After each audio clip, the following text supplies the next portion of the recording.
Protokol Kesehatan Ibadah Onsite GKKA Indonesia Jemaat Banjarmasin.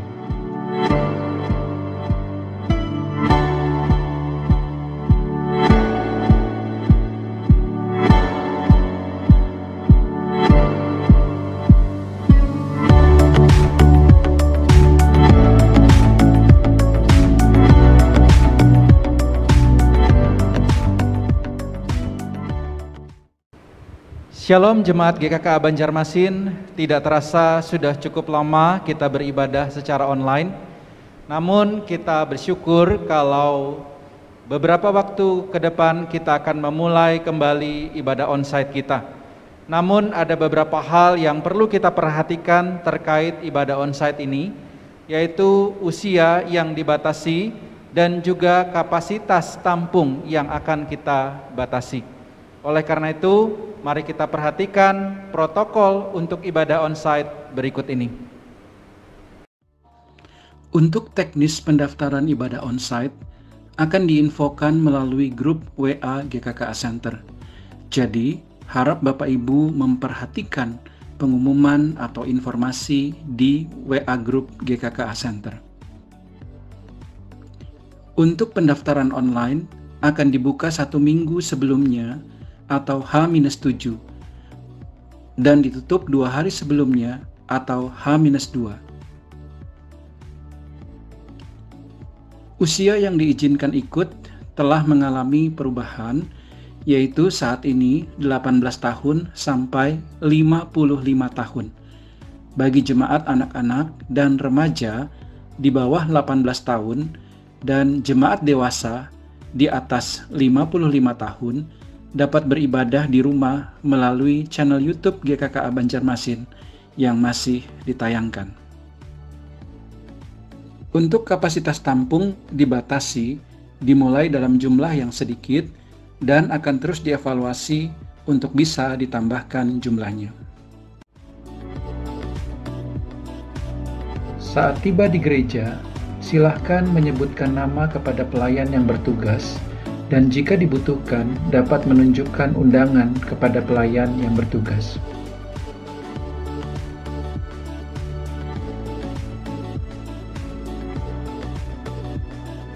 Pelayan yang bertugas akan mengukur suhu tubuh Anda.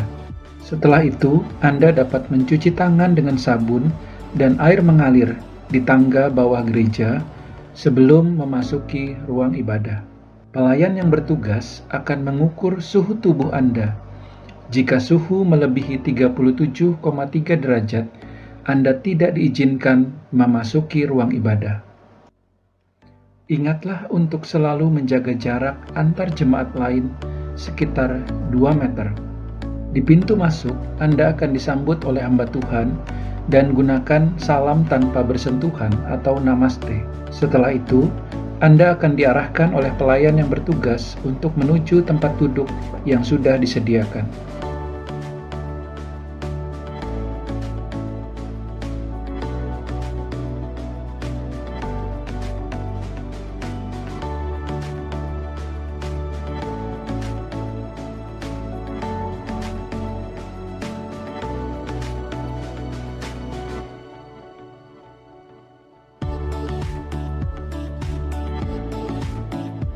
Perhatikan bahwa jarak duduk antar jemaat telah dibatasi dengan garis merah yang ditempel di kursi.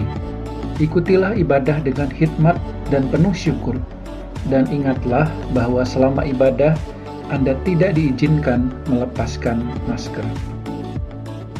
Persembahan dapat diberikan melalui scan QRIS code yang ada di kursi jemaat.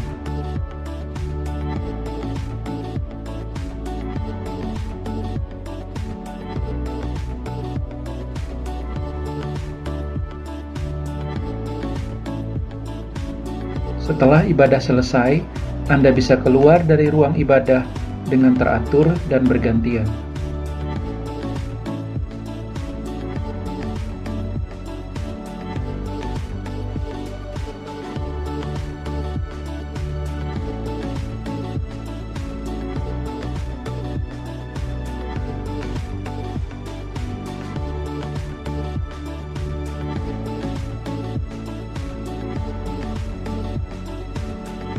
Demikianlah protokol kesehatan ibadah onsite GKKA Indonesia Jemaat Banjarmasin.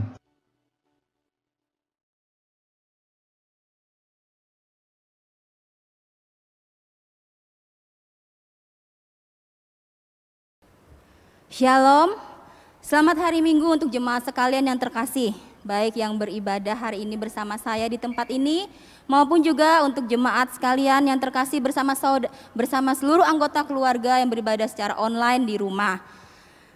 Kiranya kondisi pandemi pada saat ini tidak mempengaruhi kerinduan kita untuk selalu dekat dengan kasih Yesus. Di momen Pentakosta hari ini, kita juga beribadah bersama keluarga kita di rumah. Kita diingatkan bahwa Tuhan akan selalu kuatkan kita menjalani setiap pergumulan dalam hidup kita melalui Roh Kudus yang Dia kirim bagi kita. Kita akan mulai ibadah kita pada pagi hari ini. Mari siapkan hati kita, mari beribadah dan memberikan yang terbaik bagi Tuhan. Kita mengambil saat teduh bersama-sama.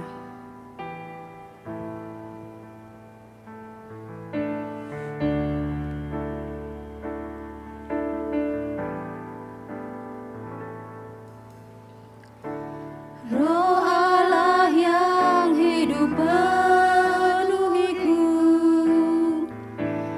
Roh Allah yang hidup pulihkanku, turunlah urapan ke atasku, membangkitkan kuasa-Mu. Roh Allah yang hidup penuhiku, Roh Allah yang hidup pulihkanku, turunlah urapan ke atasku, membangkitkan kuasa-Mu, membebaskan hidup yang terbelenggu, memulihkan hati mereka yang terluka, serta menjelikan mata yang buta. Jadikan hidupku alat-Mu, dipenuhi urapan baru, menyatakan kebesaran kuasa-Mu. Ya Roh Allah, biarlah Kau hidup dalam hati kami. Roh Allah yang hidup penuhiku, pulihkanku Tuhan. Roh Allah yang hidup, kami buka hati kami pada pagi hari ini. Kami siap untuk beribadah kepada-Mu Tuhan. Biarlah hidup kami bebas Tuhan dari belenggu. Ya Roh Allah, Roh Allah yang hidup penuhiku, Roh Allah yang hidup pulihkanku, turunlah Tuhan urapan-Mu atasku. Biar kuasa-Mu bangkit bagi kami semua Tuhan, membebaskan hidup kami yang terbelenggu dari dosa. Biarlah hati kami yang terluka pulih Bapa. Memulihkan hati mereka yang terluka, ya Yesus, serta menjelikan mata yang buta. Jadikan hidupku Tuhan, jadikan hidupku alat-Mu, dipenuhi urapan baru, menyatakan kebesaran kuasa-Mu, kuasa-Mu yang membebaskan hidup kami Tuhan, hidup yang terbelenggu, memulihkan hati mereka yang terluka. Biar Engkau jelikan mata kami Bapa. Ya Roh Allah, jadikan hidupku alat-Mu, dipenuhi urapan baru, menyatakan kebesaran Biar kami nyatakan kebesaran kuasa-Mu Tuhan. Menyatakan kebesaran kuasa-Mu, Ya Yesus, menyatakan kebesaran kuasa-Mu.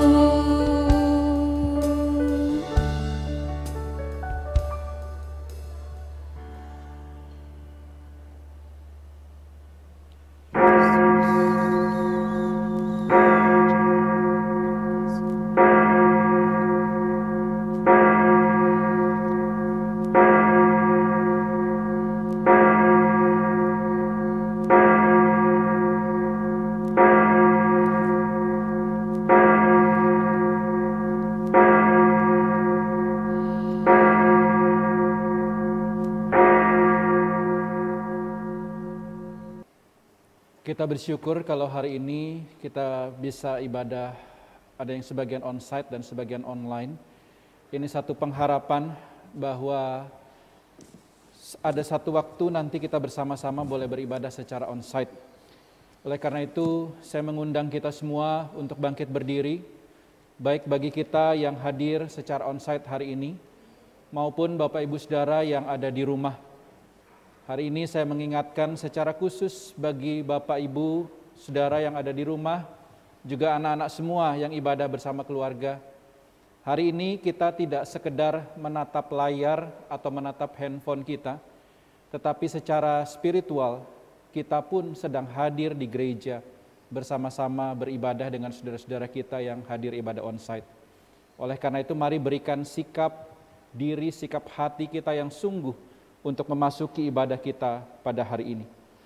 Dan dengarkanlah panggilan ibadah bagi kita semua yang terambil dari Mazmur 29 ayat 1 sampai ayatnya yang kedua. Kepada Tuhan, hai penghuni surgawi, kepada Tuhan sajalah kemuliaan dan kekuatan. Berilah kepada Tuhan kemuliaan namanya. Sujudlah kepada Tuhan dengan berhiaskan kekudusan. Ibadah kita memperingati Pentakosta, turunnya Roh Kudus pada hari ini. Kita mulai dengan satu pengakuan bahwa pertolongan kita adalah dalam nama Tuhan yang menjadikan langit dan bumi. Ibadah kita pada saat ini ditahbiskan dalam nama Allah Bapa, Putra, dan Roh Kudus. Kasih karunia, rahmat, dan damai sejahtera dari Allah Bapa kita dan Kristus Yesus Tuhan kita, dan persekutuan Roh Kudus menyertai saudara. Amin. Terpujilah Dia Allah yang Maha Tinggi. Masih tetap berdiri, mari dengan sukacita kita memuji Dia. Satu hati kita menyembah Yesus, Panglima kita. Biarlah api kemuliaannya turun atas kita. Mari bertepuk tangan, Bapak Ibu semua yang di sini maupun yang di rumah bersama dengan anak-anak. Dengarkanlah suara nafiri memanggil semua umatnya dari seluruh penjuru bumi datang untuk menyembahnya. Dengarkanlah suara nafiri memanggil semua umatnya. Gereja Tuhan bersatu kini mengangkat tinggi. Bersiaplah, bersiap maju jangan lelah.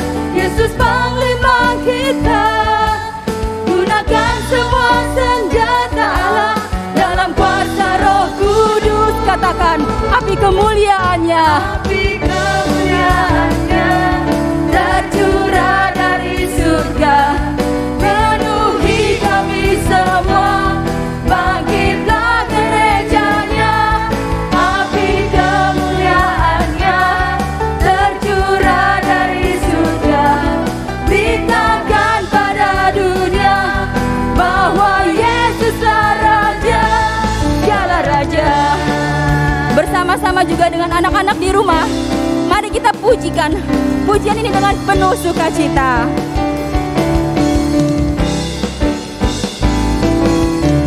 Dengarkanlah suara nafiri memanggil semua umatnya dari seluruh penjuru bumi datang untuk menyembahnya. Dengarkanlah suara nafiri memanggil semua umatnya. Gereja Tuhan bersatu kini mengangkat bersama semua bersiap maju. Janganlah lengah, Yesus Panglima kita. Gunakan semua senjata dalam kuasa Roh Kudus. Dengan nyaring katakan, api kemuliaan-Nya tercurah dari surga. Penuhilah kami semua Tuhan. Bangkitlah gereja.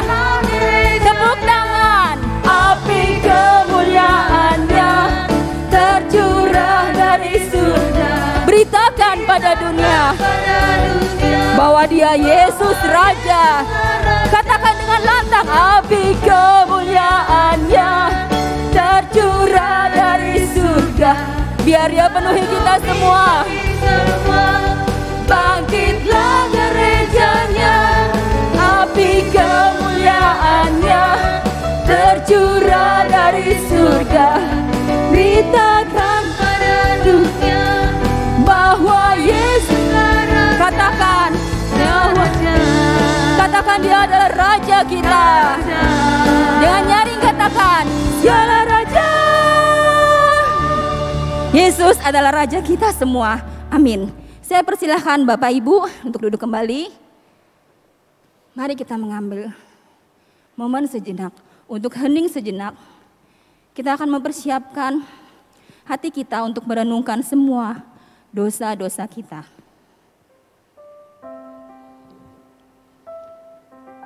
Sebagai manusia, kita diberikan kemampuan begitu banyak. Bahkan cenderung kita mengandalkan diri sendiri oleh karena kemampuan kita sebagai manusia.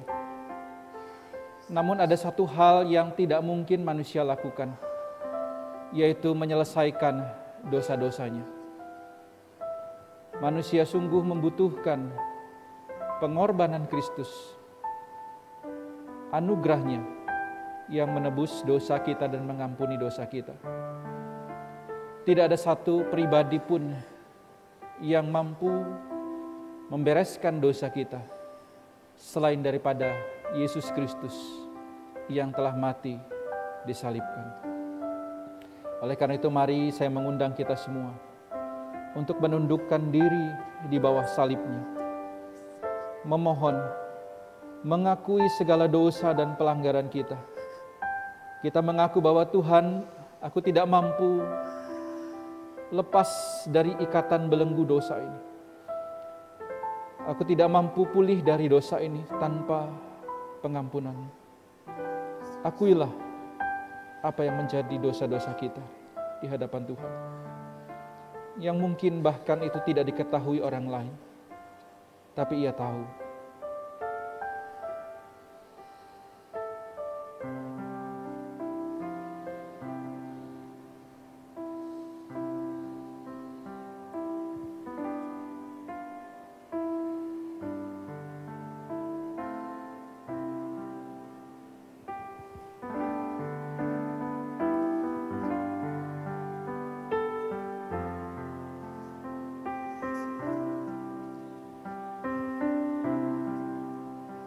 Apakah gelisah hatimu oleh karena dosamu? Bersyukurlah karena itu tandanya Tuhan mengingatkan engkau. Ya Tuhan, ampunilah dosa kami ya Tuhan, yang melawan Tuhan, yang sering kali tahu apa yang benar, apa yang salah, namun kami tidak kuasa. Oleh karena kelemahan kami jatuh di dalam dosa dan pelanggaran kami. Ya Tuhan, ampunilah kami. Kami mau kembali kepada Tuhan. Kami mau bertobat di hadapan Tuhan. Kami menyesali segala dosa dan pelanggaran kami ya Tuhan. Ampuni kami kalau kami sebagai orang tua, mungkin kami begitu banyak dosa kepada anak-anak kami. Ampuni kalau kami bahkan sebagai anak-anak, kami juga punya banyak dosa kepada orang tua kami. Ampuni kami ya Tuhan, kalau kami sebagai seorang pemimpin perusahaan, kalau kami sebagai karyawan, kami pun juga begitu banyak dosa dan pelanggaran kepada sesama kami. Ampuni kami bahkan sebagai pelayan-pelayan Tuhan. Kami berdosa di hadapan Tuhan oleh karena kesombongan kami, oleh karena kami mengandalkan diri kami. Ampuni kami ya Tuhan. Kalau mungkin kami sebagai orang percaya, kami menjadi orang percaya yang tidak sungguh-sungguh meremehkan anugerah Tuhan. Ampuni ketidakpedulian kami ya Tuhan di tengah-tengah kondisi dunia hari ini. Ya Tuhan, setelah memohon pengampunan, kami rindu Tuhan memberikan kami hati yang baru, hati yang mau kembali bertobat kepada Tuhan, hati yang mau mengasihi Tuhan lebih sungguh, hati yang mau mengasihi sesama, mengasihi keluarga kami lebih dalam lagi. Terima kasih ya Tuhan untuk pengampunan-Mu. Dalam nama Tuhan Yesus kami sudah berdoa. Amin. Kita bersyukur oleh karena anugerah-Nya, oleh karena cintanya kepada kita, sehingga Ia menganugerahkan pengampunan dosa bagi kita. Dan dengarkanlah berita anugerah yang terambil dari Roma 8 ayat 1 sampai ayatnya yang kedua. Demikianlah sekarang tidak ada penghukuman bagi mereka yang ada di dalam Kristus Yesus. Roh yang memberi hidup telah memerdekakan kamu dalam Kristus dari hukum dosa dan hukum maut. Kita telah diampuni dan mendapat anugerah keselamatan melalui Yesus Kristus. Sebagai umat yang merdeka, saya ajak kembali kita semua untuk bangkit berdiri. Dan kita bersama-sama memperbaharui komitmen kita dengan membaca bersama Kisah Para Rasul 1 ayat 8 yang berbunyi. Tetapi kamu akan menerima kuasa kalau Roh Kudus turun ke atas kamu. Dan kamu akan menjadi saksiku di Yerusalem dan di seluruh Yudea dan Samaria dan sampai ke ujung bumi. Masih tetap berdiri. Mari kita menjadi saksinya. Dimanapun kita semua berada. Sungguh besar Tuhan kita. Kalau Dia ada bersama-sama dengan kita, siapa lawan kita? Tidak ada. Dia memberi kita kuasa untuk menjadi saksinya. Ku diberi kuasa dari Raja Mulia untuk menaklukkan semua musuh di bawah kaki kita, untuk memuliakan Tuhan. Ku pakai kuasa dari Raja Mulia. Bila Allah ada bersamaku, siapa jadi lawanku? Sekali lagi katakan. Ku diberi kuasa dari siapa? Raja Mulia. Ya, untuk apa? Menaklukkan musuh di bawah kakiku. Mari kita pakai kuasa dari Raja Mulia. Raja Mulia. Karena bila Allah ada bersamaku, siapa jadi lawanku? Katakan, sungguh besar. Sungguh besar Kau Tuhanku, Engkau perisai hidupku. Ku berdiri dengan iman, iman dalam Yesus Tuhan. Kau yang memberi kemenangan, ku bersorak merayakan. Terpujilah Engkau Raja, segala raja. Sungguh terpujilah Engkau Tuhan. Dengan lebih semangat, ini adalah komitmen kita. Katakan, kita terima kuasa di Raja Mulia untuk jadi saksinya. Ku diberi kuasa dari Raja Mulia, menaklukkan musuh di bawah kakiku. Kita pakai kuasa itu. Pakai kuasa. Jangan takut. Raja Mulia. Bila Allah ada bersamaku, katakan, bila Allah ada. Dengan lantang katakan, bila Allah ada bersamaku, siapa jadi lawanku? Sungguh besar Kau Tuhan, sungguh besar Engkau perisai hidup kami.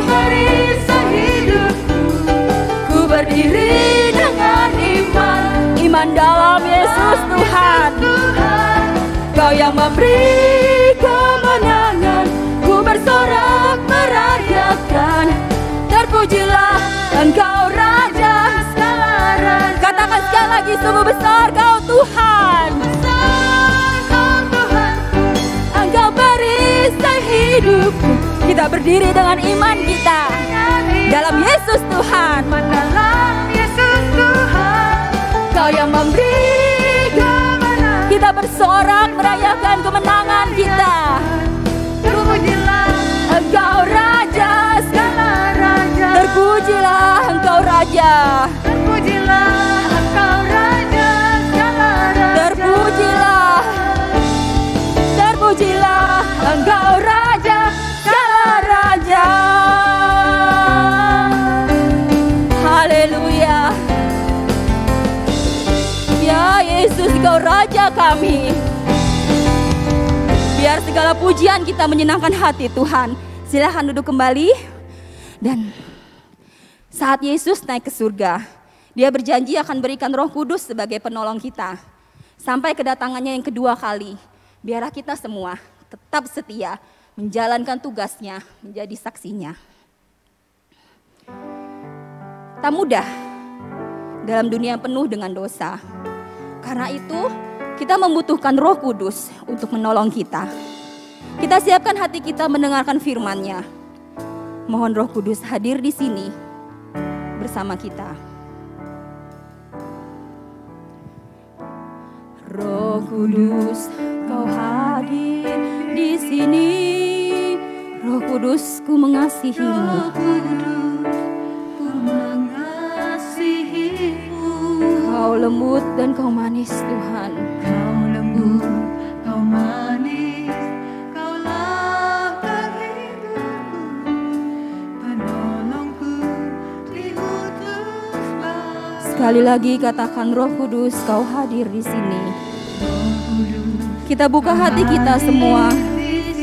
Kita siap untuk belajar firman-Nya. Mohon Roh Kudus boleh buka hati kita, mengerti kehendak Tuhan dalam hidup kita. Rasakan kuasa-Nya dalam hidup kita.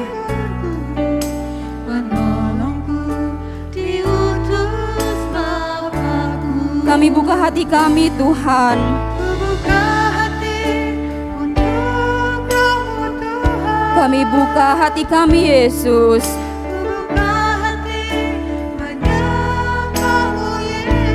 Jamahlah kami dan penuhi kami. Jamahlah kami, penuhi kami dengan kuasa Allah Maha Tinggi. Saya undang jemaat untuk bangkit berdiri dan sekali lagi kita nyanyikan pujian ini.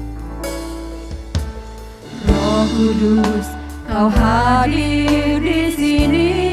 Dia sungguh mengasihi kita. Roh Kudus, Kau mengasihi-Mu. Kau lembut, Kau manis, Kaulah penghiburku, penolongku, diutus Bapakku. Ku buka hati kami Tuhan. Ku buka hati untuk Roh-Mu Tuhan.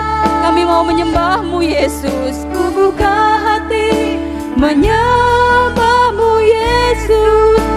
Dengar kami dan jamahlah kami Tuhan. Penuhi kami Tuhan. Dengan kuasa Allah Maha Tinggi. Mari kita buka hati kita semua. Ku buka hati untuk Roh-Mu Tuhan. Ku buka hati menyembah-Mu Yesus. Jamahlah kami, penuhi kami dengan kuasa Allah Maha Tinggi. Jamahlah kami Tuhan. Jamahlah kami, penuhi kami Tuhan. Dengan kuasa-Mu, dengan kuasa Allah Maha Tinggi. Mari kita berdoa. Ya Tuhan, sebagaimana pujian ini kami yakin dan percaya bahwa Roh Kudus yang telah Tuhan berikan kepada kami orang percaya itu senantiasa ada di dalam diri kami. Bahkan Ia pun hadir bersama-sama dengan kami, baik di gereja maupun kepada setiap rumah-rumah umat-Mu di mana kami boleh beribadah. Ya Tuhan, hari ini kami mau bersama-sama merenungkan makna daripada Pentakosta atau turunnya Roh Kudus. Biarlah kiranya Tuhan kami boleh memaknainya dan kami boleh melakukan apa yang menjadi kehendak Tuhan. Terima kasih, kami serahkan renungan kami hari ini. Dalam nama Tuhan Yesus kami sudah berdoa. Amin. Dipersilahkan duduk Bapak Ibu Saudara.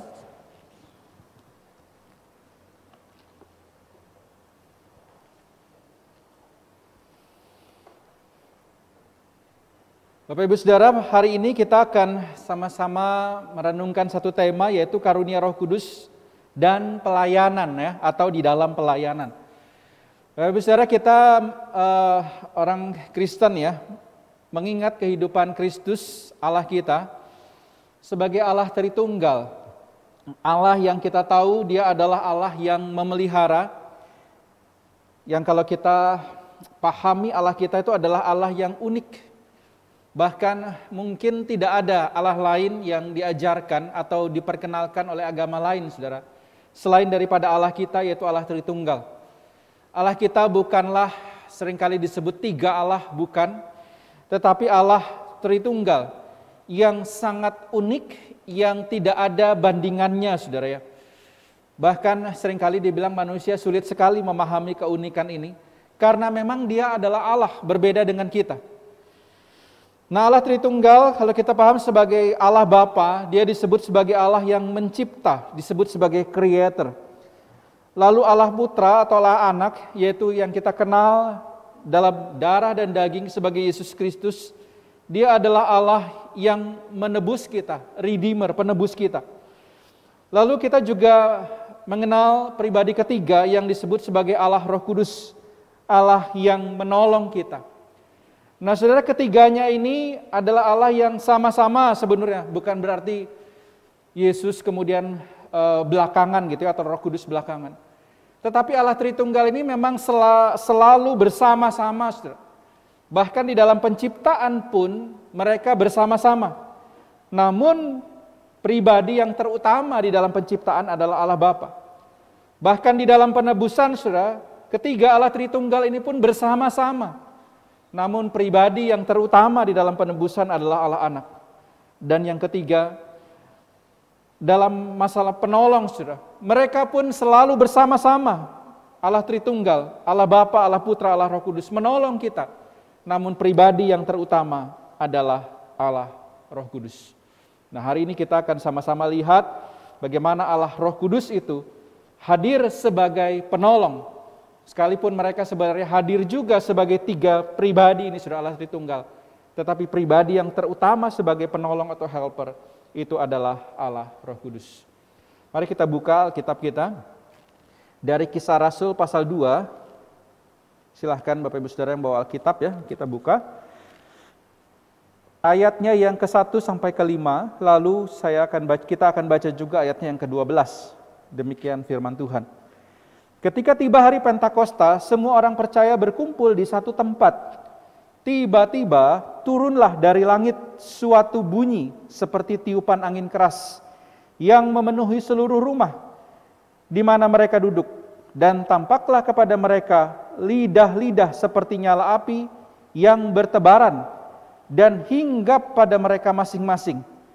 Maka penuhlah mereka dengan Roh Kudus, lalu mereka mulai berkata-kata dalam bahasa-bahasa lain seperti yang diberikan oleh Roh itu kepada mereka untuk mengatakannya.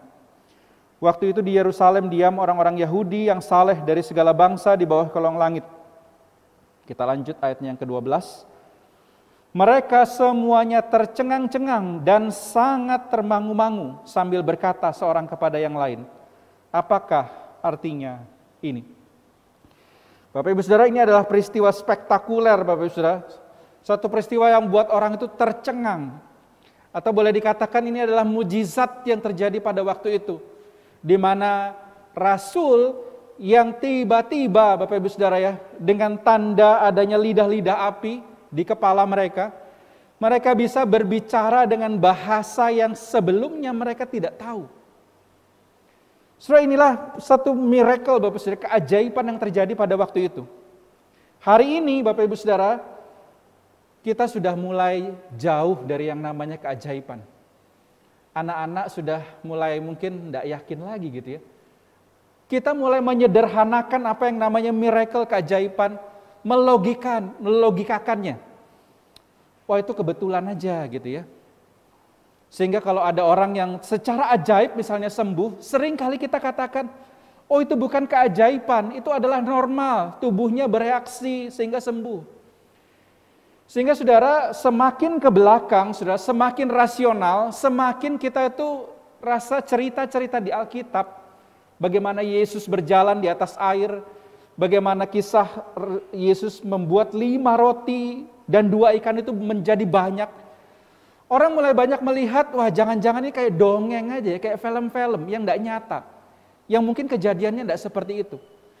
Sehingga banyak hari ini orang tidak lagi percaya adanya keajaiban, saudara. Saudara, ada satu kisah seorang bernama Juliana Kopke, saya susah sebutkan namanya, Kopke, saudara ya. Ini adalah kisah seseorang yang berada di Peru, saudara, yang mengalami kecelakaan pada Desember 1971. Kisah ini sampai difilmkan dalam satu judul film berjudul Miracles Still Happen, saudara. Karena kejadian ini begitu luar biasa, sehingga orang tidak mungkin, saudara, secara logika, tidak mungkin ini bisa terjadi. Apa yang terjadi, saudara? Juliana bersama ibunya itu terbang menggunakan satu pesawat, saudara, dari kota Lima menuju ke satu provinsi atau satu desa atau satu daerah di Peru, saudara. Lalu di ketinggian 4.000 meter, pesawatnya itu tersambar petir dan terbelah di ketinggian, saudara, bukan jatuh begitu saja.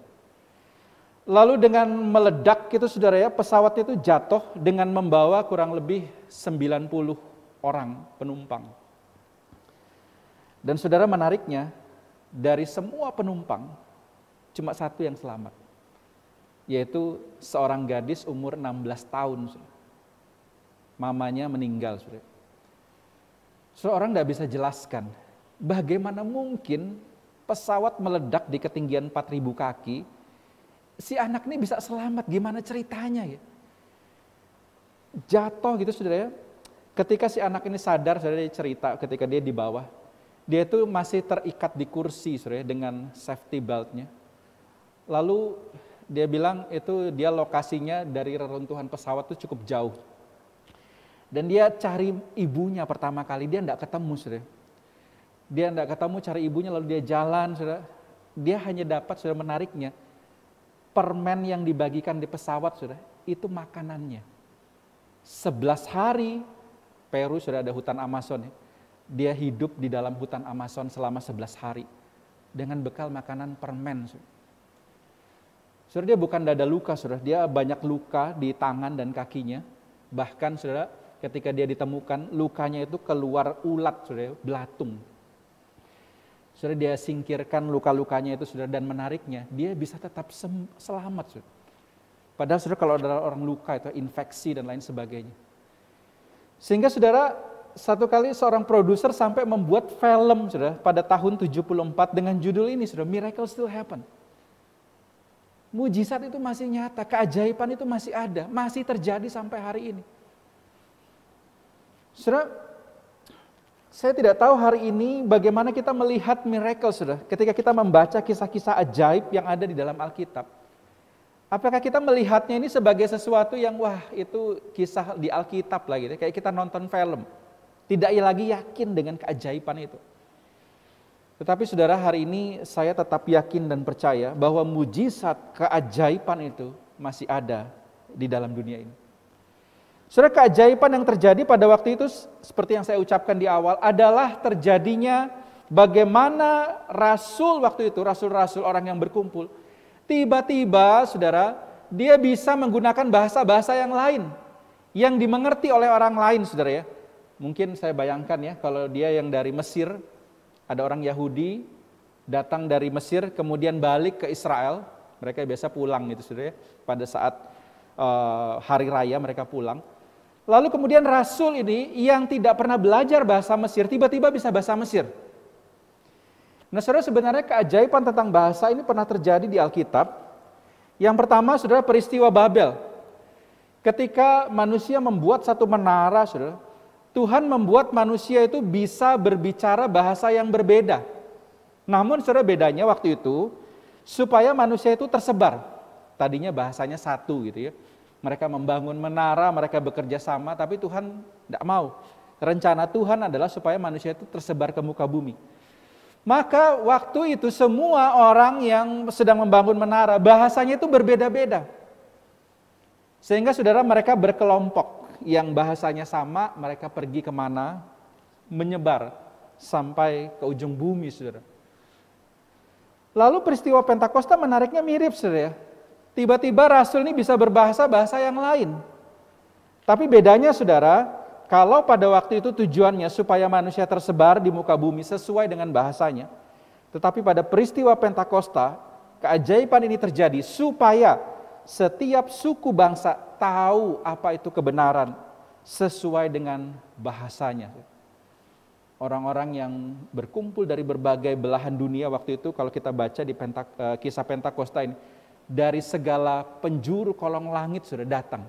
Itu bukan berarti sudah dari Alaska dan lain-lain, tapi paling tidak itu mewakili begitu banyak bahasa-bahasa suku bangsa yang hadir di Yerusalem. Karena waktu itu orang Yahudi tersebar di berbagai penjuru dunia. Nah saudara, kemudian rasul-rasul itu mengabarkan menggunakan bahasa mereka masing-masing sebagai satu tanda bahwa kebenaran itu juga ditujukan untuk semua suku bangsa dan bahasa. Nah saudara, peristiwa waktu itu saudara, Roh Kudus memberikan saudara karunia kepada mereka sehingga bisa berbicara dengan apa saudara waktu itu, keajaiban yang terjadi. Sehingga di dalam Kisah 2 ayat 3 sudah kita lihat, dan tampaklah kepada mereka lidah-lidah seperti nyala api yang bertebaran dan hinggap pada mereka masing-masing. Ini satu keajaiban, sesuatu yang membuat mereka itu tercengang, termangu-mangu, lalu bertanya, saudara, ini maksudnya apa? Artinya apa? Nah hari ini mungkin pun kita bertanya, saudara ya, lalu apa artinya peristiwa Pentakosta itu? Lalu apa artinya ketika ada lidah api turun di atas kepala orang-orang itu? Lalu apa artinya ketika kemudian Petrus bisa berkata-kata dengan berbagai bahasa, atau para rasul berbicara dengan bahasa yang mereka mungkin sebelumnya tidak pernah mengerti? Apa artinya, saudara? Nah saudara, kalau di dalam kitab suci, kalau kita lanjutkan pembacaan kita tadi, saudara ya, maka kita melihat bahwa dampak peristiwa itu selanjutnya adalah yang pertama, Petrus kemudian berkhotbah dengan luar biasa, saudara. Ternyata Roh Kudus yang hadir di dalam diri orang percaya, saudara, itu memberikan satu keberanian kepada Petrus untuk berkata-kata. Dia berani, saudara. Yang tadinya mungkin dia takut, saudara, lihat beribuan orang. Kalau kita baca di sini, hari itu dikatakan 3.000 orang bertobat, saudara. Ada ribuan orang di hadapannya, saudara. Bagaimana mungkin seorang nelayan, saudara, dia mampu berkata-kata kepada ribuan orang seperti itu? Dari mana keberanian itu? Dari mana hikmat di dalam dia berkata-kata? Dari mana kemampuan itu, saudara? Ternyata Roh Kudus memberikan itu semua, sehingga Petrus berani untuk berkata-kata tentang kebenaran pada waktu itu. Dan bukan hanya Petrus, saudara, yang diubahkan, dia jadi berani, dia jadi berhikmat di dalam berkata-kata. Ternyata, saudara, kalau kita baca lagi lanjut, saudara, semua cara hidup jemaat berubah. Yang tadinya hidup demi dirinya sendiri, tapi Roh Kudus kemudian memberikan karunia, memberikan kemampuan kepada mereka untuk mengasihi sesama. Kalau kita baca, saudara, setelah khotbah Petrus, maka kita akan sampai tema pada cara hidup jemaat yang pertama. Mereka kemudian dibaptis, lalu kemudian mereka berbagi hidup mereka. Mereka berbagi makanan mereka berbagi rumah mereka. Mereka berbagi kasih mereka untuk ibadah, untuk makan, mereka semua berbagi.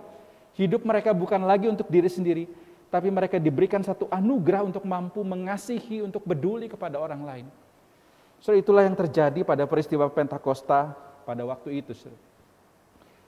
Lalu bagaimana dengan hari ini, saudara? Apa peran Roh Kudus dalam hidup orang percaya? Saya pikir saudara sama juga saudara ya. Apa yang terjadi pada waktu itu pun terjadi pada kita hari ini. Apa saudara, kalau kita lihat di dalam kitab suci, maka kita akan menemukan peran Roh Kudus dalam hidup orang percaya. Kalau mungkin peristiwa Pentakosta itu inti-intinya saudara ya.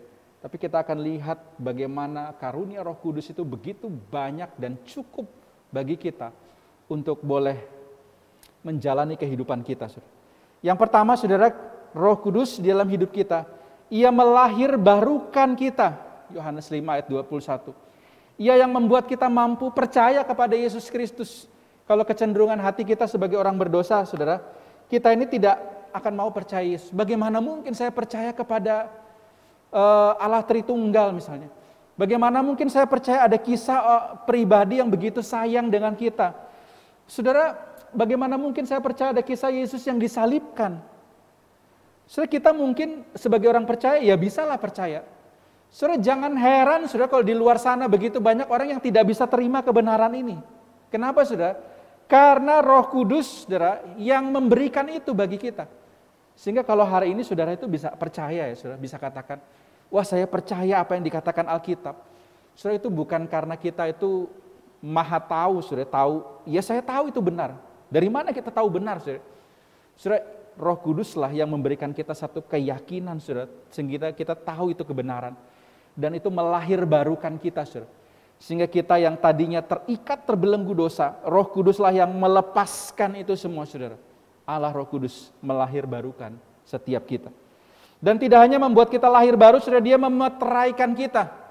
Artinya saudara, dia memelihara, dia menjaga kita. Sehingga ketika kita sudah diselamatkan saudara, itu seperti Allah yang memegang tangan kita bagian dalam ini saudara. Sehingga sekalipun kita orang berdosa, seringkali kita lepas dari Allah. Roh Kudus yang memeteraikan itu saudara, diartikan sebagai Allah yang terus memegang kita. Ia menjamin keselamatan kita sampai akhir hidup kita. Saudara. Inilah peran Roh Kudus. Saudara. Lalu bukan hanya itu saudara, ia membuat kita mampu mengerti firman Tuhan, mengerti kebenaran. Yohanes 14 ayatnya yang ke-26. Saudara.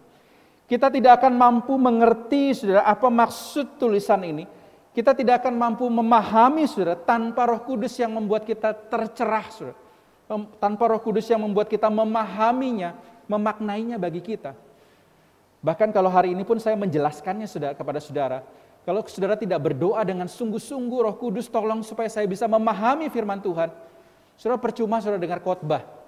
Oleh karena itu saudara, setiap kita mau beribadah, setiap kita mau dengar firman Tuhan, setiap kita mau baca Alkitab, kita perlu berdoa mohon Roh Kudus, cerahkan saya, tolong saya. Karena kita tidak bisa memahami, kita tidak bisa mengerti firman Tuhan kalau Roh Kudus tidak menolong kita. Mungkin kita mengertinya secara logika, tetapi secara spiritual saudara, kita tidak akan mampu memahami kebenaran itu tanpa Allah Roh Kudus. Roh Kudus juga mengingatkan dan menegur, ia menasehati kita saudara. Yohanes 16 ayat 13. Saudara, saya berikan ayat ini, saya tidak bacakan supaya waktu kita cukup saudara. Tapi saudara bisa catat dan lihat bahwa inilah peran Roh Kudus. Ia berbicara kepada kita baik di dalam hati kita. Dia ingatkan kita ketika kita berdosa, saudara, kita lepas dari jalan Tuhan. Ada satu suara, saudara, ada kegelisahan di dalam diri kita yang ingatkan kita, jangan lakukan itu. Itu dosa, itu buruk. Itu tidak sesuai dengan kehendak Tuhan. Itulah saudara suara Allah Roh Kudus. Ia tegur kita ketika kita salah.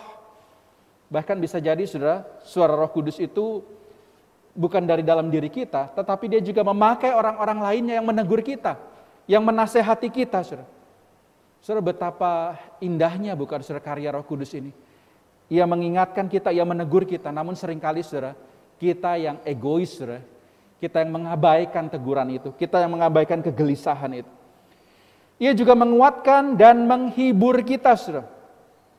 Jadi dia bukan hanya tegur kita, saudara, tapi ketika kita bergumul saudara dalam kebenaran, oleh karena kebenaran kita dianiaya, oleh karena kebenaran kita dilecehkan, kita dihina, saudara, ia menguatkan kita.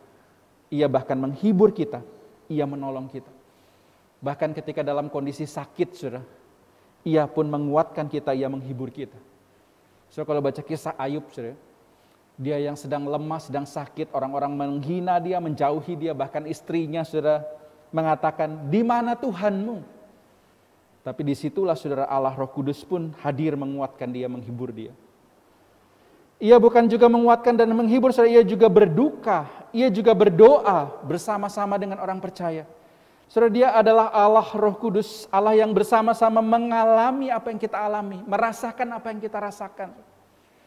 Ia bukan Allah yang diam di atas sana, saudara ya, tapi melalui pribadi Allah Roh Kudus, ia merasakan apa yang kita rasakan. Ia sedih ketika kita sedih. Ia bahkan tahu apa pergumulan kita. Dan bahkan Alkitab katakan, saudara, ia berdoa, saudara. Dengan doa-doa apa yang tidak mampu kita katakan, kita ucapkan, ia doakan itu, saudara. Ia adalah pendoa syafaat kita. Betapa indahnya karya Roh Kudus ini, saudara. Ia mentransformasi hidup orang percaya sehingga dapat serupa Kristus.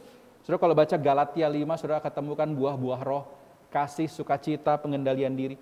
Saudara, tanpa Roh Kudus, orang tidak akan mampu menghasilkan buah roh ini, saudara. Saya pokoknya mau bersukacita, saya pokoknya mau mengendalikan diri. Kalau tidak ada Roh Kudus, saudara, yang memberikan kita kemampuan untuk itu, maka saudara, kita tidak akan mampu, saudara, untuk bisa mengerjakan itu. Dan terakhir, saudara, ia memberikan kita karunia untuk melayani Tuhan. Nah, inilah saudara yang kita mau fokus, bagaimana karunia Roh Kudus di dalam pelayanan kita. 1 Korintus 12 ayat 11 katakan demikian. Tetapi semuanya itu dikerjakan oleh Roh yang satu dan yang sama, yang memberikan karunia kepada tiap-tiap orang secara khusus. Perhatikan saudara ya, kepada tiap-tiap orang itu khusus diberikan karunia, seperti yang dikehendakinya. Ada poin-poin di sini saudara ya, berarti karunia itu diberikan khusus kepada masing-masing orang, sesuai dengan yang Roh Kudus itu kehendaki. Bukan mau kita, saudara, tapi apa yang dikehendaki oleh Roh Kudus itu.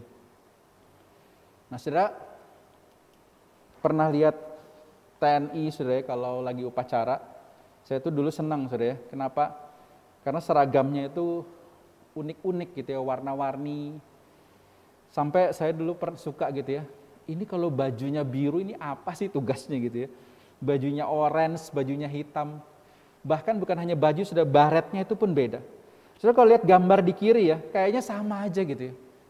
Ini baret merah, baret orange, baret hijau, kayaknya sama-sama tentara gitu ya, senjatanya sama. Memang saudara, mereka itu secara kesamaan, mereka itu sama-sama TNI. Sama-sama orang yang mempertahankan, membela bangsa ini, saudara. Tetapi menarik, saudara, dia dibedakan baretnya itu sesuai dengan kemampuan mereka. Sesuai dengan apa yang dipersiapkan oleh negara bagi mereka. Mereka misalnya yang paling kanan saudara, itu saya baca itu pasukan khusus gitu ya, baretnya merah. Dia dipersiapkan untuk operasi militer yang khusus, saudara. Sedangkan yang baret-baret lainnya saya tidak hafal saudara ya. Itu khusus juga. Bukan berarti saudara kalau yang baret merah misalnya tidak bisa nembak, semua bisa saudara. Tetapi ada kemampuan khusus. Misalnya yang angkatan laut, saudara ya, marinir, dia ahli berenang, bisa menyelam lebih lama dari yang lainnya. Bukan berarti yang lain tidak bisa berenang, saudara. Tetapi ada keahlian yang sangat khusus dimiliki sesuai dengan warnanya. Jadi saudara, itu bukan sekedar warna, tetapi ada keahlian yang berbeda-beda. Nah saudara, demikian juga dengan karunia yang diberikan Roh Kudus saudara kepada kita. Kita ini semua tampaknya sama gitu ya, sama-sama menerima anugerah keselamatan. Tetapi kepada masing-masing diberikan karunia khusus kepada kita untuk bisa melayani sesuai dengan kehendaknya tadi. Roma 12 ayat 6 sampai 8 katakan demikian. Kita mempunyai karunia yang berlain-lainan menurut kasih karunia yang dianugerahkan kepada kita. Jika karunia itu adalah untuk bernubuat, baiklah kita melakukannya sesuai dengan iman kita. Jika karunia untuk melayani, baiklah kita melayani. Jika karunia untuk mengajar, baiklah kita mengajar. Jika karunia untuk menasehati, baiklah kita menasehati. Siapa yang membagi-bagikan sesuatu, ini karunia juga saudara, membagikan sesuatu, hendaklah ia melakukannya dengan hati yang ikhlas. Siapa yang memberi pimpinan, hendaklah ia melakukannya dengan rajin. Siapa yang menunjukkan kemurahan, hendaklah ia melakukannya dengan sukacita. Saudara. Lalu saudara kalau baca di 1 Korintus 12 ayat 4-11, Paulus di sini lebih menjabarkannya lagi. Saudara. Ada rupa-rupa karunia tapi satu roh, dan ada rupa-rupa pelayanan tapi satu Tuhan. Dan ada berbagai-bagai perbuatan ajaib, tetapi Allah adalah satu yang mengerjakan semuanya dalam semua orang. Tetapi kepada tiap-tiap orang dikaruniakan pernyataan roh untuk kepentingan bersama. Sebab kepada seorang roh memberikan karunia untuk berkata-kata dengan hikmat, dan kepada yang lain roh yang sama memberikan karunia berkata-kata dengan pengetahuan. Perhatikan saudara, kepada yang lainnya diberikan berbeda. Kepada yang seorang roh yang sama memberikan iman. Ini bedakan saudara ya, dengan iman yang menyelamatkan. Ini adalah iman saudara, dalam arti ada orang itu saudara yang begitu gampangnya itu yakin beriman gitu saudara. Kadang-kadang kita itu lihat imanmu besar sekali gitu. Ini bukan terkait dengan keselamatan saudara. Tapi itu adalah satu karunia. Dia bisa dengan mudahnya dia katakan bisa gitu ya saudara, dengan iman saudara, bukan dengan pengandalan diri. Memberikan iman, dan kepada yang lain ia memberikan karunia untuk menyembuhkan. Ada saudara orang-orang yang diberikan karunia, ketika dia doakan orang itu bisa sembuh saudara, keajaiban terjadi. Kepada yang seorang roh memberikan kuasa mengadakan mujizat, kepada yang lain ia memberikan karunia bernubuat, kepada yang lain lagi ia memberikan karunia untuk membedakan bermacam-macam roh. Ada orang yang sangat sensitif saudara, dia katakan wah ini dari roh-roh pengajaran yang berbeda. Kepada yang seorang ia memberikan karunia untuk berkata-kata dengan bahasa roh, dan kepada yang lain ia memberikan karunia untuk menafsirkan bahasa roh itu. Tetapi Paulus katakan semuanya itu dikerjakan oleh roh yang satu dan yang sama, yang memberikan karunia kepada tiap-tiap orang secara khusus seperti yang dikehendakinya. Nah saudara, lalu bagaimana saudara dengan begitu banyaknya karunia ini saudara, kita mengenali dan kita memakainya dalam pelayanan kita hari ini.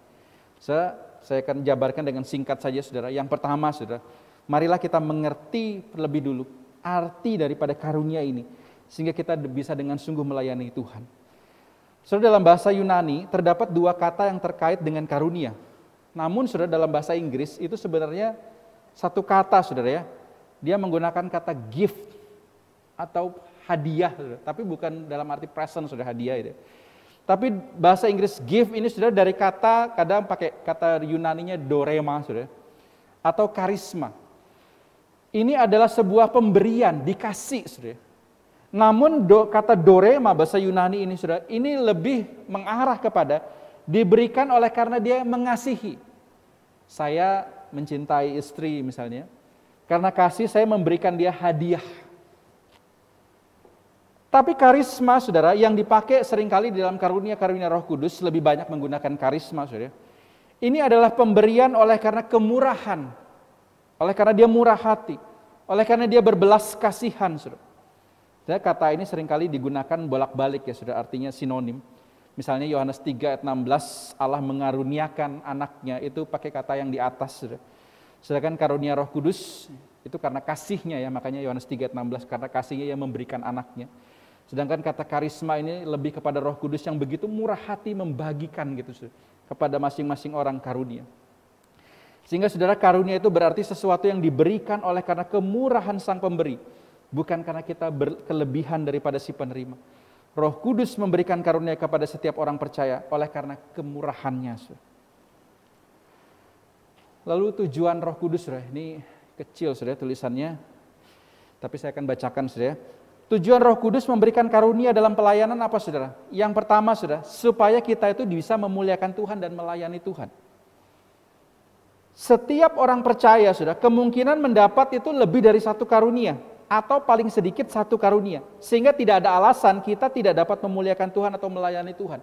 Kalau hari ini ada yang bilang saudara, aduh saya tidak ngerti pelayanan apa. Itu bukan karena kita nggak punya karunia saudara. Itu karena kita tidak tahu karunia kita apa. Kita tidak menggunakan karunia kita sebagaimana harusnya. Karena setiap orang pasti diberikan oleh Roh Kudus, bahkan saya yakin saudara, lebih dari satu karunia. Minim satu saudara. Anggaplah satu, ini orang yang punya keterbatasan. Dia lahir dengan kekurangan saudara, misalnya nggak ada tangan atau lain sebagainya, sehingga dia banyak kekurangan. Tetapi kalau saudara lengkap, saya yakin saudara-saudara punya lebih dari satu karunia. Karunia pelayanan sesuai artinya diberikan kepada orang percaya sehingga dapat diambil kembali dan diganti dengan karunia yang lain. Artinya saudara, karunia ini bicara dapat bertambah atau berkurang dalam perjalanannya. Kalau kita tidak menggunakan karunia itu saudara, bisa jadi karunia itu akan diambil saudara. Tapi bahkan bisa juga dalam kehidupan kita Tuhan menambahkan karunia-karunia yang lain saudara, Allah Roh Kudus ini. Sehingga ini bisa bertambah, bisa berkurang saudara, tapi tidak mungkin tidak ada. Nah saudara, jangan bingung antara bakat alami yang berbeda dengan karunia. Bakat alami diberikan Allah saat kelahiran fisik kita melalui orang tua, sedangkan karunia diberikan Allah saat kelahiran kita secara rohani.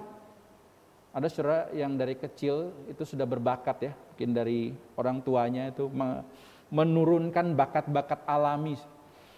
Tetapi saudara, berbeda dengan karunia yang sama-sama diberikan Allah memang, tetapi bedanya saat kelahiran rohani, ia diberikan karunia rohani. Orang percaya atau orang Kristen harus mengenali karunianya agar dapat melayani dengan baik sesuai dengan apa yang telah diberikan. Prioritas pelayanan dan bukan eksklusivitas pelayanan. Saudara, saya mau tarik ini saudara supaya kita jangan sampai salah paham ya. Sehingga ketika kita merasa karunia saya ini gitu ya, saya nggak mau pelayanan yang lain. Bukan saudara, karunia ini diberikan kepada kita sehingga kita tahu prioritas kita apa. Apa yang harus kita lakukan di dalam pelayanan. Bukan berarti kita menolak yang lainnya dan hanya mau mengerjakan itu saudara. Ingat tentara tadi saudara. Tentara itu punya tugas mempertahankan negara Indonesia. Itu tugasnya, tapi dia punya spesifik, sudah prioritas utama. Dia bisa mengerjakan bagian yang lain, tetapi ada yang menjadi prioritas, yaitu sesuai dengan kemampuannya. Saudara, bagaimana kita mengenali karunia di dalam pelayanan? Yang pertama, saudara, seringkali yang kita bingung itu ya, di mana tempat saya dalam pelayanan contoh. Saya mau melayani tapi di mana? Saudara, satu buku ya, saudara, saya baca buku ini, saudara mungkin bisa cari nanti di perpus ya. Judulnya Serving My Best, saudara. Bagaimana kita bisa melayani dengan apa yang terbaik dari diri kita. Kalau kita tidak tahu karunia kita, saudara, kita tidak akan bisa serving my best, memberikan pelayanan yang terbaik. Karena pelayanan yang terbaik kita hanyalah bisa kita lakukan ketika itu sesuai dengan karunia kita. Bagaimana mungkin seseorang yang tidak ada karunia, misalnya main musik, saudara, dia main musik yang tidak bisa yang terbaik. Kenapa? Karena memang bukan karunianya di sana. Bisa aja dia belajar, dia kursus jadi pemain musik. Tetapi bukan yang terbaik, saudara, yang bisa dia berikan. Bisa saja dia pelayanan di bidang lain, bisa, saudara, tapi bukan yang terbaik. Tetapi ketika kita ingin memberikan yang terbaik, maka kita harus kenali karunia pelayanan kita. Yang pertama, saudara, lihat di mana kita terbeban. Dalam buku ini, saudara, nanti saudara bisa baca, saudara. Lalu sesuaikan gaya kepribadian kita apa. Lalu lihat apa karunia rohani kita. Terus saya cepat saja saudara ya. Yang pertama, bagaimana kita mengenal beban kita dalam pelayanan. Berdoa agar Tuhan menunjukkan dan mengarahkan. So berdoalah, Tuhan, di mana Tuhan taruh beban pelayanan saya? Apakah saya beban pelayanan untuk menginjili? Apakah beban saya untuk mengasihi sesama, mempedulikan mereka? Rasakan itu saudara. Apakah di dalam perayaan ibadah? Apakah dalam penjangkauan? Apakah dalam relasi? Apakah dalam mengajar orang, apakah memperhatikan, apakah mendukung. Lalu konfirmasi dengan orang sekitar, apakah mereka melihat atau merasakan yang sama, saudara. Jangan juga kepedean gitu ya. Saya rasa saya adalah orang yang seperti ini gitu ya. Padahal orang lain nggak lihat demikian, saudara. Konfirmasi itu, saudara. Lalu berikutnya, saudara, gaya kepribadian kita. Berdoa agar Tuhan membentuk pribadi kita sesuai kehendaknya dan keunikan karunia-Nya. Kenali gaya kita. Kita ini orangnya terstruktur, berorientasi pada tugas, atau fleksibel, atau berorientasi pada orang. Apakah kita orangnya organisatoris, saudara, senang dengan organisasi, rapat gitu ya, kumpul. Kita senang dengan orang yang detil, memperhatikan detil-detil ya, wah ini cocok di bagian keuangan misalnya. Apakah kita senang melihat lebih menyeluruh daripada detil, saudara? Ini biasa konseptor, saudara. Kita bisa lihat, saudara, di mana kepribadian kita, sehingga kita bisa temukan yang paling pas buat kita. Konfirmasi dengan orang sekitar, sama saudara. Lalu terakhir saudara ya, yang ketiga, kenali karunia rohani kita. Banyak karunia saudara kita lihat di Alkitab, bahkan mungkin saudara ada yang mungkin tidak tercatat, misalnya pemain musik di mana karunianya saudara. Karunia bernubuat, karunia melayani, mengajar, menasehati. membagi-bagikan, memberi pimpinan, dan seterusnya saudara. Saudara temukan ini dalam Roma dan Korintus, saudara. Daftarkan saudara ya, karunia-karunia rohani itu di dalam tabel ini saudara. Ini menjadi proyek ketaatan kita sekaligus saudara. Ketika kita diskusi nanti, atau mungkin Selasa ini ada iServe ya, jadi mungkin diskusikan saja dengan keluarga. Kira-kira kamu keterbebanan pelayanannya apa? Gaya kepribadian saya melayani apa? Kira-kira karunia rohani saya apa? Nah saudara, di dalam buku ini juga ada alat tes karunia rohani saudara, membantu kita mengenali karunia rohani kita. Bahkan di buku yang lain saudara, tulisannya Pak Yakub Trihandoko saudara, di sini di bagian pelayanan juga menjelaskan bagaimana kita mengenali karunia rohani saudara. Baca saudara mungkin bisa tanya apa di perpus itu ada saudara. Sehingga saudara, sesuai dengan Roma 12 ayat 6 sampai 8 kita bisa mengikuti firman Tuhan yang dikatakan, temukan karunia itu. Kalau karunia untuk melayani, ini melayani artinya diakonia saudara. Baiklah kita melayani diakonia. Jika karunia untuk mengajar saudara, didaskalia saudara, lakukanlah mengajarlah. Kalau karunianya menasehati saudara, lakukanlah menasehati. Ini biasa para konselor saudara. Kalau dia membagi-bagikan sesuatu, hendaklah ia menggunakan karunia itu dengan ikhlas, demikian seterusnya saudara. Sehingga kita bisa menggunakan setiap karunia Roh Kudus dengan tepat, sesuai dengan apa yang dia kehendaki. Nah saudara, bagaimana kita menggunakan itu saudara? Bisa di dalam gereja, bisa di luar gereja. Saya hanya bahas dalam gereja saudara secara singkat. Temukan karunia saudara saudara, dari keterbebanan, gaya saudara, dan karunianya apa. Misalnya di dalam pelayanan ibadah, saudara begitu banyak pelayanan yang gereja ini sediakan. Saudara, gereja bukan cari-cari pelayan saudara. Ayo melayani, harusnya bukan begitu saudara. Tetapi Tuhan memberikan kita karunia, gereja itu menyediakan wadahnya. Seharusnya saudara bukan gereja membutuhkan saudara untuk melayani.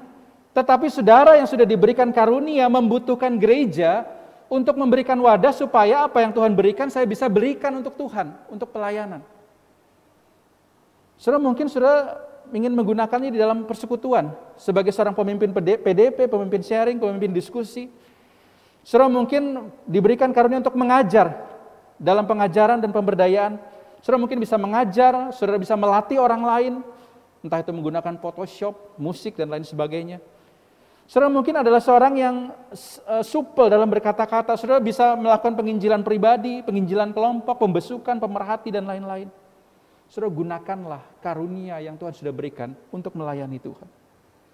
Saudara, tema kita hari ini karunia Roh Kudus dalam pelayanan saudara. Saya mengajak kita semua, doakan apa yang menjadi keterbebanan kita. Apa yang menjadi karunia kita saudara. Kenali itu, rasakan, gumulkan saudara. Lalu kemudian kerjakan. Saudara, saya akan tutup dengan kisah saudara ya. Seorang yang diberikan talenta, ini perumpamaan talenta saudara. Memang ini bicara tentang kerajaan sorga, tetapi ini juga bisa ditarik saudara dengan apa yang Tuhan berikan juga kepada kita, yaitu karunia-karunia. Yang satu diberikan 10, dia lipat gandakan menjadi 10. Artinya saudara, dia gunakan itu, dia kembangkan. Yang satu diberikan 5, dia lipat gandakan itu, dia gunakan, dia kembangkan. Tapi yang satu dibiarkan saudara. Nah sehingga di sana dia tuannya menegur. Kenapa engkau membiarkan itu saudara? Engkau sudah diberikan, kenapa engkau biarkan? Nah hari ini saudara, mari kita lihat dalam diri kita. Apakah ada karunia yang Tuhan berikan? Tidak, paling tidak satu saudara. Tuhan tidak akan membiarkan kita itu 0 karunia. Pasti ada saudara. Pertanyaannya saudara, apakah kita latih, kita kembangkan, kita gunakan? Biarlah di momen peringatan Roh Kudus turun, ini mengingatkan kita. Dia adalah Roh Kudus yang memberikan karunia buat kita. Pertanyaannya, sudahkah kita gunakan karunia itu? Mari kita berdoa. Ya Tuhan, terima kasih. Hari ini Tuhan mengingatkan kami kembali.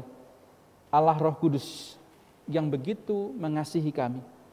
Ia memberikan kepada kami masing-masing secara khusus karunia untuk melayani Tuhan. Ia memberikan kepada kami karunia untuk memimpin. Kepada yang lain karunia untuk mengajar. Kepada yang lain karunia untuk mengasihi. Kepada yang lain untuk melayani di dalam perayaan ibadah, baik musik, singer. Biarlah kiranya Tuhan kami boleh peka dengan suara Tuhan. Sehingga kami bisa memuliakan Tuhan di dalam pelayanan kami. Jangan biarkan kami menjadi hamba yang hanya menyimpan karunia itu, tetapi biarlah kami jadi hamba yang boleh mempersembahkan apa yang sudah Tuhan berikan ini, bahkan mengembangkannya untuk kemuliaan dan hormat bagi nama Tuhan. Terima kasih ya Tuhan untuk Allah Roh Kudus yang sudah memberikan kami berbagai-bagai karunia. Dalam nama Tuhan Yesus kami sudah berdoa. Amin. Setelah mendengarkan firman Tuhan, mari kita juga berdoa kiranya kita minta pertolongan dari Roh Kudus untuk kita bisa mengenali setiap karunia yang Tuhan berikan bagi kita dan kita bisa menggunakannya yang terbaik untuk kemuliaan nama Tuhan. Saya ajak kembali sidang jemaat maupun juga Bapak Ibu dan juga seluruh anggota keluarga anak-anak di rumah untuk bisa bangkit berdiri dan kita bersama-sama dengan umat Tuhan sepanjang abad di seluruh dunia kita ucapkan dengan lantang pengakuan iman kita. Aku percaya kepada Allah, Bapa yang Maha Kuasa, Khalik langit dan kepada Yesus Kristus, anaknya yang tunggal Tuhan kita, yang dikandung dari Roh Kudus, lahir dari anak darah Maria, yang menderita sengsara di bawah pemerintahan Pontius Pilatus, disalibkan, mati dan dikuburkan, turun ke dalam kerajaan maut, pada hari yang ketiga, bangkit pula dari antara orang mati, naik ke surga, duduk di sebelah kanan Allah, Bapa yang Maha Kuasa, dan dari sana ia akan datang untuk menghakimi orang yang hidup dan yang mati. Aku percaya kepada Roh Kudus, gereja yang kudus dan am, persekutuan orang kudus, pengampunan dosa, kebangkitan orang mati, dan hidup yang kekal. Amin. Silakan duduk kembali. Semua pujian yang kita naikkan kiranya boleh menjadi persembahan dan juga menyenangkan hati Tuhan. Kita akan memberikan persembahan bagi pekerjaan Tuhan. Persembahan bisa melalui transfer ke rekening BCA atau Danamon atas nama GKK Banjarmasin atau melalui kode QR di aplikasi online yang sudah tersedia. Persembahan hari ini akan masuk dalam kas panitia Paskah. Mohon dapat cantumkan isi berita ibadah Pentakosta untuk persembahan hari ini. Mazmur 54 ayat 8 mengatakan, dengan rela hati aku akan mempersembahkan korban kepadamu. Bersyukur sebab namamu baik ya Tuhan. Mari kita berikan persembahan yang terbaik bagi Tuhan.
Mari kita semua berdoa.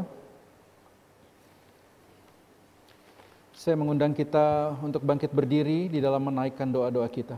Mari kita bangkit berdiri dan kita berdoa. Tuhan, inilah persembahan kami untuk Tuhan. Kami tahu ini hanyalah sebagian dari apa yang Tuhan inginkan kami persembahkan. Bahkan itu juga ketika kami bisa mempersembahkan uang kami, itu pun juga adalah pemberian Tuhan. Biarlah ini boleh berguna untuk pelayanan yang gereja ini boleh jalankan. Sehingga gereja ini boleh menjadi tempat untuk boleh melatih jemaat, mempersiapkan jemaat untuk boleh menggunakan setiap karunia-Nya yang sudah Tuhan berikan kepada masing-masing kami.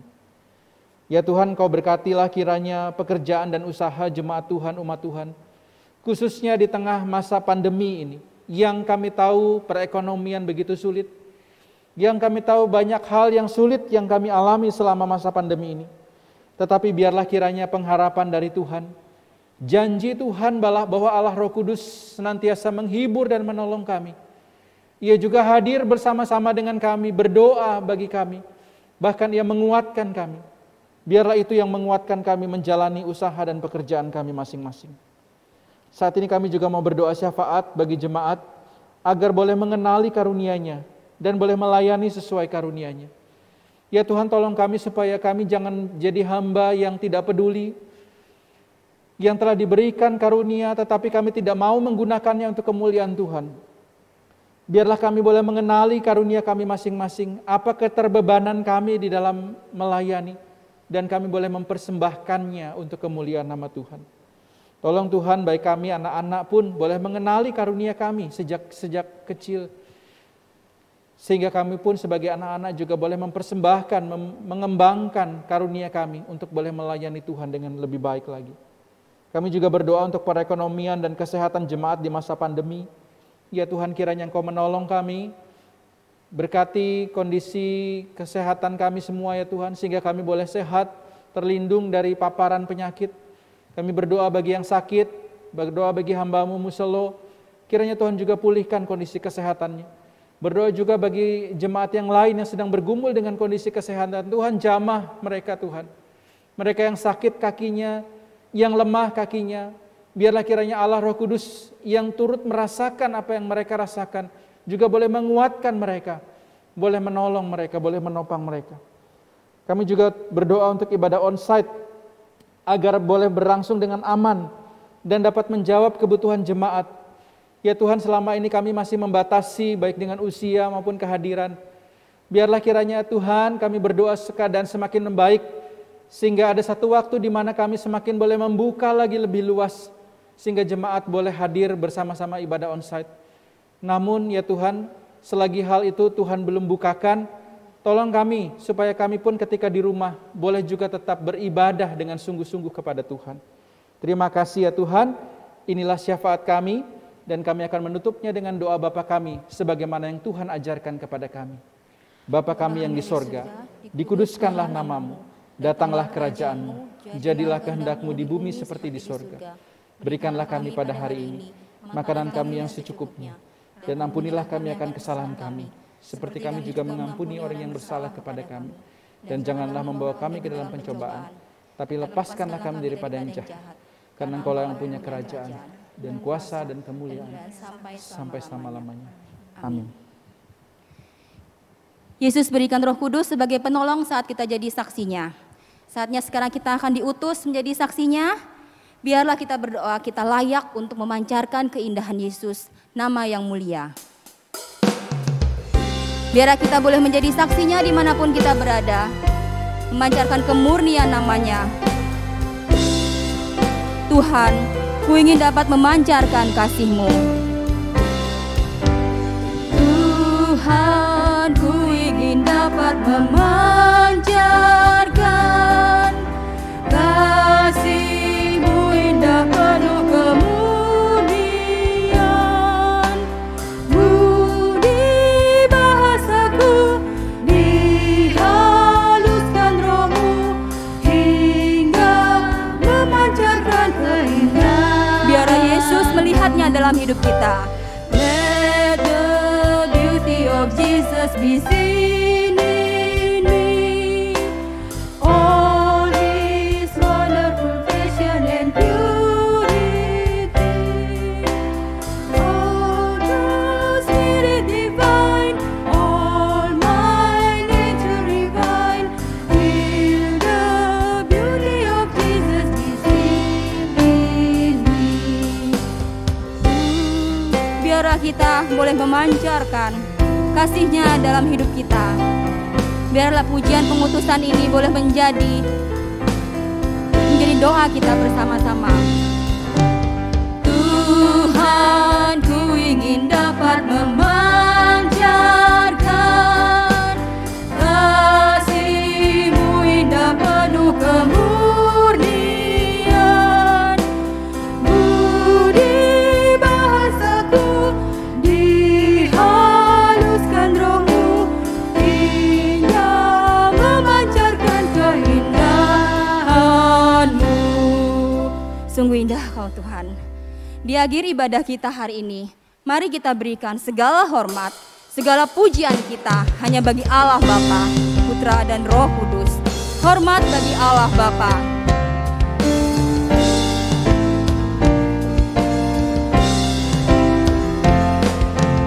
Hormat bagi Allah Bapa, hormat bagi anaknya, hormat bagi Roh penghibur, ketiganya yang esa.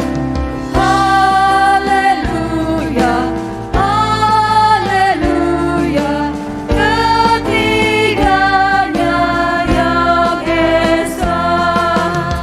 Biarlah kita mengatakan hormat kita bagi Raja segala raja kita.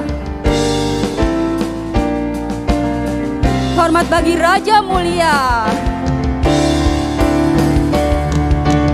Hormat bagi Raja mulia, Raja segala raja. Hormat puji siang malam di hadapan Tuhan. Haleluya. Haleluya, haleluya, di hadapan Tuhan. Haleluya. Haleluya, haleluya, di hadapan Tuhan-Nya.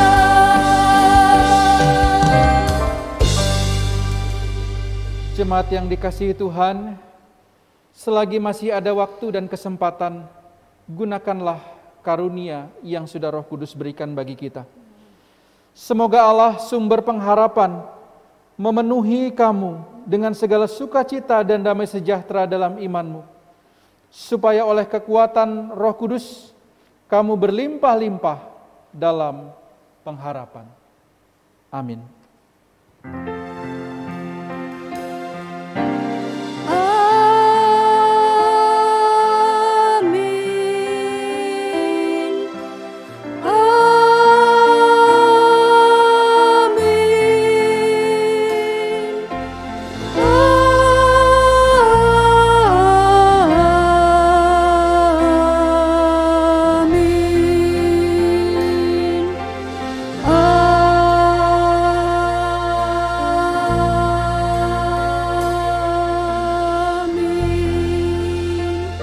Haleluya. Silakan duduk kembali dan saya persilahkan untuk mengambil saat teduh. Setelah itu kita akan mendengarkan warta dari hambanya. Yesus, terima kasih untuk anugerah-Mu pada kami hari ini. Sekali lagi izinkan saya untuk mengucapkan selamat hari Minggu untuk setiap jemaat di tempat ini maupun setiap jemaat di rumah bersama dengan keluarga masing-masing. Tuhan Yesus memberkati.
Haleluya.